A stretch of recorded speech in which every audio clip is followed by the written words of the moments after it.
ખેડૂત મિત્રો, ક્યારે એવું બન્યું છે કે લહેરાતો લીલોછમ પાક અચાનક મૂરઝામાં લાગે, પાંદડા વળી જાય, પીળા પડવા માંડે અને જાણે આખા છોડનો વિકાસ જ અટકી ગયો હોય?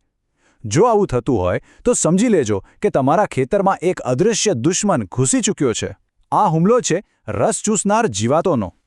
તો સવાલ એ છે કે આખરે આવું થાય છે કેમ? લહેરાતા પાકનું અચાનક આમ થવા પાછળનું કારણ શું હોઈ શકે? ચાલો આજે આ જ સવાલના મૂળ સુધી પહોંચીએ. આનું એક જ કારણ છે રસ ચૂસનાર જીવાતોનો હુમલો. આ એવા દુશ્મન છે જે દેખાતા નથી પણ પાકને અંદરથી સાવ ખોખલો કરી નાખે છે. એ પાકને કાપતા નથી પણ એનું જીવન જ ચૂસી લે છે. આ જીવાતો કેવી રીતે નુકસાન કરે છે એ સમજવું હોય તો બસ આટલું યાદ રાખો.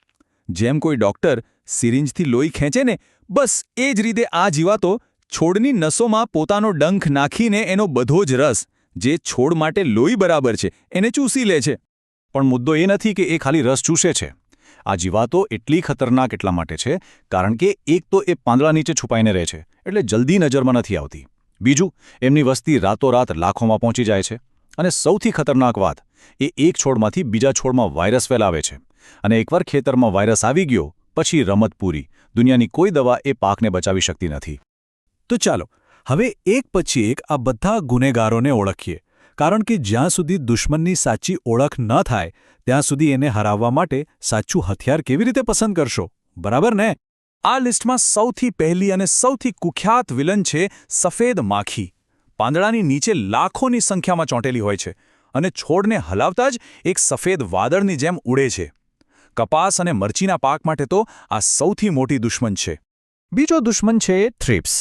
આ એટલો નાનો હોય છે કે નરી આંખે જોવો પણ મુશ્કેલ બની જાય. એની ઓળખ એના નુકસાન કરવાની રીતથી થાય છે. જો પાંદડા ઉપરની તરફ વળીને હોડી જેવા થઈ જાય તો સમજી લેવાનું કે થ્રિપ્સનો હુમલો થયો છે. ત્રીજી જીવાત છે જેસિડ, જેને આપણે લીલો તડતડિયો પણ કહીએ છીએ. આની ખાસિયત છે એની ચાલ. એ સીધી નથી ચાલતી, ત્રાંસી ચાલે છે.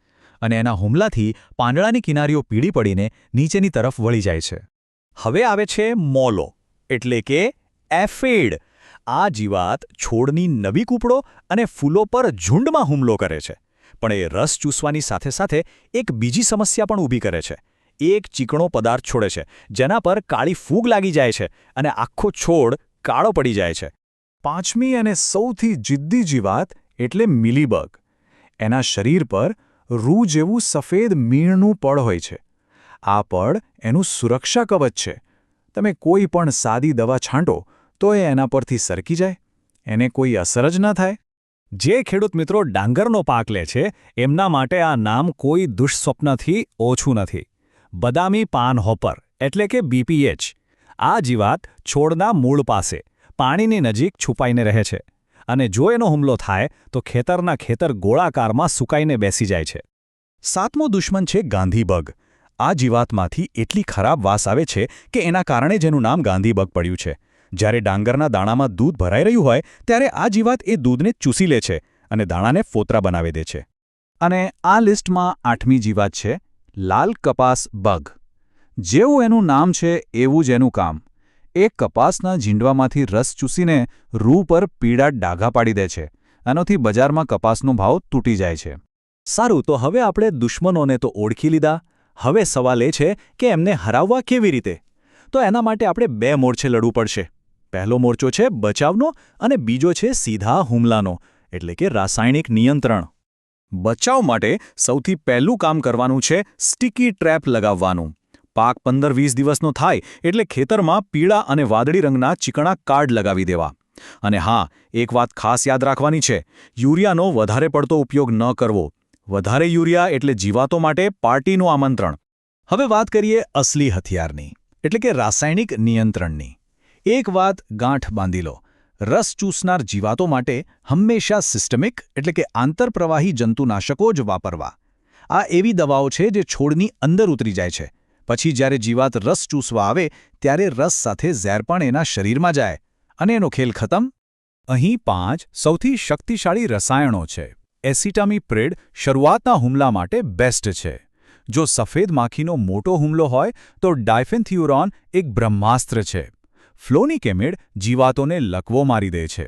ડાંગરના બીપીએચ માટે ડિનોટિફ્યુરાનથી સારું કંઈ નથી અને થાયોમેથોક્ઝામ થ્રિપ્સ અને જેસિડ પર બહુ સારું કામ કરે છે. પણ પેલો જિદ્દી મિલીબગ જેની પર મીણનું પડ છે એનું શું કરીશું? ચિંતા ન કરો, એના માટે એક ખાસ જુગાડ છે. પ્રોફેનોફોસ અને સાયપરમેથ્રિનના મિશ્રણવાળી દવામાં થોડુંક સારું સ્ટીકર અથવા તો શેમ્પૂ ભેળવી દેવાનું. શેમ્પૂ એના મીણના પડને ઓગાળી નાખશે અને દવા સીધી જીવાતના શરીર પર લાગીને એનો નાશ કરી દેશે. સારું, દવાઓ તો જાણી લીધી, પણ યાદ રાખજો, મોંઘી દવાઓ ત્યારે જ કામ કરશે જ્યારે એને છાંટવાની રીત સાચી હોય. તો ચાલો હવે કેટલીક પ્રો-ટિપ્સ જાણી લઈએ જે તમારા ખર્ચાનું પૂરેપૂરું વળતર અપાવશે.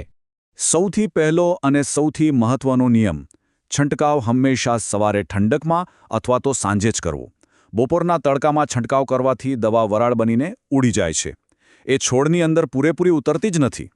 સાંજના સમયે છોડના છિદ્રો ખુલ્લા હોય છે, એટલે દવા ખૂબ સારી રીતે આખા છોડમાં ફેલાય છે અને 100% પરિણામ મળે છે. અને છેલ્લે આ 2 સોનેરી નિયમો યાદ રાખી લો. પહેલું, જો થ્રિપ્સનો હુમલો હોય તો દવામાં સ્ટીકર નાખવાનું ભૂલતા નહીં, તો જ દવા વળેલા પાંદડાની અંદર પહોંચશે. અને બીજું, ક્યારેય એકની એક દવાનો વારંવાર છંટકાવ ન કરવો. દવાઓ ફેરવીને છાંટવી, જેથી જીવાતોમાં એ દવાનો પ્રતિકાર કરવાની શક્તિ ન આવે. તો ટૂંકમાં વાત એટલી જ છે કે જો જીવાતની સાચી ઓળખ થાય, યોગ્ય સમયે યોગ્ય હથિયારનો ઉપયોગ થાય અને છંટકાવ કરવાની રીત સાચી હોય તો પાક હંમેશા સ્વસ્થ, લીલોછમ અને નફાકારક રહેશે.